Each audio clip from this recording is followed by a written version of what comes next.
Good morning and welcome to a new vlog. আজকে শুক্রবার, আজকে 13ই ফেব্রুয়ারি, মানে কালকে শনিবার, আর কালকে 14 ফেব্রুয়ারি ভ্যালেন্টাইন্স ডের দিন আমার অনুষ্ঠান রয়েছে।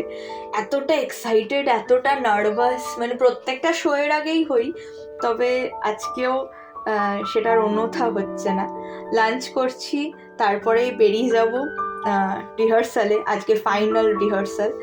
তো লাঞ্চে রয়েছে ভাত, মুসুর ডাল, শীতের সবজি দিয়ে পাঁচমিশালি তরকারি। এটা আমার খুব পছন্দের, এমনি সময় আমার ভালো লাগে না পাঁচমিশালি খেতে। তারপরে রয়েছে ধনিয়া চিকেন, যেটা শীতের স্পেশাল অ্যাগেন। মানে ধনে পাতাটা তো শীতকালের একটা ম্যান্ডেটারি ব্যাপার। আর খেপিকে দেখো, নিজের লেজ নিয়ে নিজেই পাগল হয়ে যাচ্ছে ভগবান। মানে ওর নাম টেপি, কিন্তু কেন আমরা ওকে খেপি বলে ডাকি, আশা করি তোমরা আজকের ব্লগটা দেখার পর সবাই বুঝতে পারবে। এবং বুঝেই গেছো যে আমি কোথায় গেছিলাম, ম্যামের বাড়িতে, এবং ওনার কাণ্ড দেখতে দেখতেই আমাদের দিন কেটে গেল। তারপরে চলে এলাম ফুটপাতে, যেখানে আমরা মাঝে মাঝেই আসি, আমি আর সায়নিধি। আজকেও তার অন্যথা হয়নি, আমি আর সায়নিধি এসছি, এবং দুজন মিলে ভাবছি যে একটু বসে বসে আড্ডা মারবো আর চা খাবো, আর তার সাথে একটু টাও খাবো, দেখা যাক কি হয়। ও তো ডিসাইড করতে পারছে না, বাট আমি ডিসাইড করে ফেলেছি, আমি কফি খাবো। আর একটা সত্যি কথা হচ্ছে, নাচ করলে না একটা অন্য রকমের এক্সারশন হয়, যেটা অবশ্য ক্লাসিক্যাল পারফরমেন্স করলে একটা আলাদা লেভেলের হয়, যেটা রবীন্দ্র নৃত্যতে অতটাও হয় বলে আমার মনে হয় না। মেবি আই এম রং। যারা যারা রেগুলার বেসিসে পারফর্ম করো, আমার গুরুজনেরা যারা রয়েছে, তারা অবশ্যই আমাকে জানিও।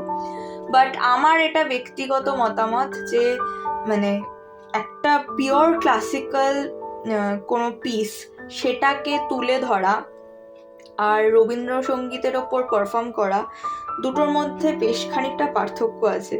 তা আমাদের যেহেতু বসন্ত উৎসব, আমাদের একদমই রবীন্দ্রনাথের গানের ওপরেই নাচ, তো সেইটার সেটার প্রস্তুতি পর্বটা একটু অন্যরকম, আর ক্লাসিক্যাল পারফরমেন্সের প্রস্তুতি পর্বটা একটু ডিফারেন্ট।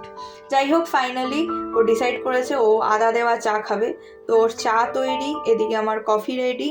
আমরা এখন বসে দুজন মিলে জমিয়ে আড্ডা মারবো। আর তার সাথে নিলাম হচ্ছে ফিশ পপকর্ন, যেরকম চিকেন পপকর্ন সেরকম ফিশ পপকর্ন।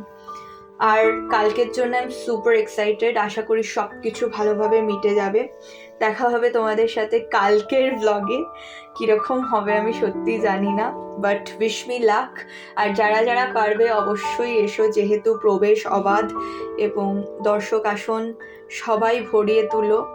আর লাইভ পারফর্ম করার না একটা আলাদাই ব্যাপার আছে, যেহেতু সেখানে কোনো এডিট নেই, কোনো কাট নেই, কোনো ভিএফএক্স নেই, তাই জন্য লাইভ পারফর্ম করার এক্সাইটমেন্টটা সম্পূর্ণ অন্যরকম। আমার মনে হয় না ক্যামেরাতে এই ব্যাপারটা পাওয়া যায়। ক্যামেরার গ্ল্যামারটা অন্যরকম অবশ্যই, কিন্তু লাইভ পারফর্ম করার এবং তারপরে ওই লাইভ রিয়াকশন, দর্শকের যে লাইভ রিয়াকশন, সেইটা অসাধারণ। তো যাই হোক, চলো দেখা হবে কালকের ব্লগে। Till then, tata.